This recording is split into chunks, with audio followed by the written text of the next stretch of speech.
the beheading of this teacher. Then if we want to look at another case in point, not as severe, Walaikum salam para, what we saw is this attack on 2 French Muslim, or more than 2. It was a set of sisters, 5 sisters and 4 of their children, or 4 sisters and 5 children. And basically they were out in Paris, and some dogs of 2 women were walking with their dogs, and the dogs were unleashed and were acting uncontrollably. The children became afraid.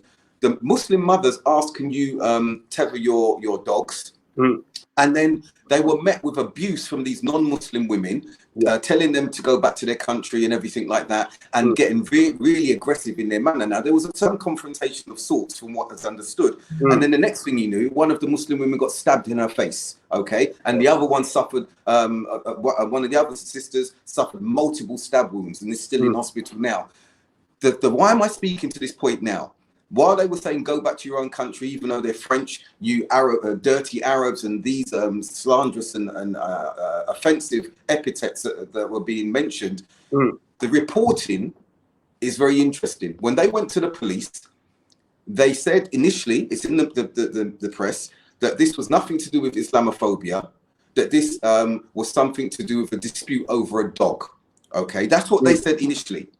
They've since changed that and said that it was race related. They're saying it was an assault, but it was more like attempted murder, and it's just been played down. It's been minimized, continuous, and we see this with any issue to do with Muslim assaults, Muslim attacks, and everything. You only have to juxtapose that when we look at, for example, when we see anti-Zionist and racist graffiti sprayed on Jewish graves, and the furore that's caused around that. And I'm not saying anything to denigrate the Jewish faith. I'm just putting them as an example where when it comes to Islamophobia, it's one thing. When anything that is even remotely or sniffs of anti-Semitism is broadcast in this particular instance.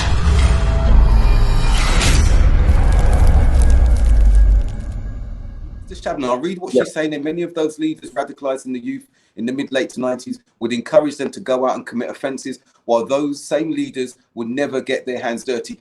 Absolutely correct, my sister. And we saw that. We actually knew some of these extremist protagonists. I don't need to name them. You know who they are. And they never got their hands dirty. And I'll give you an example of one thing that happened. One of them, and I will call, people know I'm not shy to mention names. We had an incident where one of our sisters were attacked when I was the chairman of Brixton Mosque. And we raced to the estate that was there. Armed police, everything came. We said, we're not leaving, we're not moving. We actually had to. We dealt with a particular individual who we caught, but we wanted the sister's house protected. And the police came, said, you've got to move. We weren't moving, big standoff. And one of the extremist protagonists came with a small group of these people, okay, because he wanted to be part of it, okay. Now, when the police surrounded him at this particular point in time, because he was very vocal and everything, and he was standing away from us, they surrounded him, and I saw the fear and apprehension in his face. I was looking at him. And he was looking over at me, not knowing what to say and not knowing what to do. And they were saying, who are you? Who's responsible? Who's in charge? And he didn't know what to say. So when he looked at me, I just nodded. I gave him a sort of nod, and then he quickly pointed to me. He's in charge, to take the heat off him. Sister Shabnan, you've mentioned a very pertinent point. We see that the protagonists of extremism are cowards. There's an element of cowardice. They look for foot soldiers. They look for cannon fodder, while they sit back and espouse and spew this violent extremist terrorist propaganda and rhetoric. And in some instances, I question sometimes, do they completely believe in it themselves? Because they never lead by example in that particular instance. I think the point is with those voting fatwa, as Imam al-Albani, Imam Wasiullah Abbas, and others, and I think Imam Abdul al-Abad and other than them were mentioning in a specific context, not saying it's permissible, but saying it is the akhaf ad-dararain. It's the lesser of the two evils. Okay, so then you're looking at who. That's one element, as you said, the bombing. But perhaps as American Muslims, we're more concerned about who's going to in our daily lives, who's going to be shooting at us more than what happens in Afghanistan. So all of these things make up that complex the complexity of politics and so forth.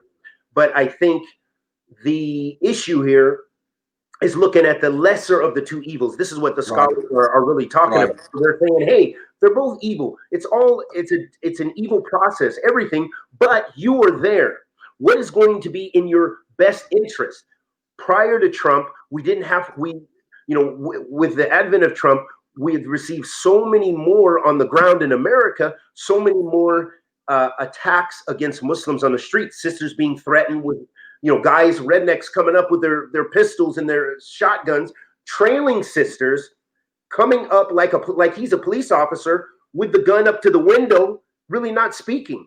Others in Walmart, women and people. Even there was the case, I remember Anwar Wright, one of the du'at in Philly, who put on his social media and he was being threatened and challenged in a restaurant, and he's with his family. So these kind of things have increased. So my view in that would be that, hey, during Biden and that liberalism, there's when that is there's more safety for us in America as American Muslims. What does that mean for the Uyghurs? What does that mean for other situations? We don't know. But how does that mean? Is there's an increase in drone strikes in Yemen? I don't know. But this is the nature of the partisanship as well, and the politics, and looking out for interests and vying for a place in a pluralistic society and in a pluralistic atmosphere. Because this is why Ahl Sunnah is so vigilant about Aqidah. People get tired. I don't want to hear Tawheed anymore. I don't want to hear this. You Salafis and you are talking about this. Well, no, you need this. This Aqidah, this is your creed. The way you believe is the most powerful tool for defending you against doubt and all of this evil. Because when you think about the colonial, how was Britain able to, through the Indian Tea Company? I forget the British. When they had colonized India. Yeah. 300 years. I think it's the railroads. Yeah. You're right. They had a company, and I forgot what the name of the company. Most of the time, the administration in that company was literally, I don't even think it was 100 people. It was just so few in numbers. And you've got millions of people colonized, going under your regime because they had their minds.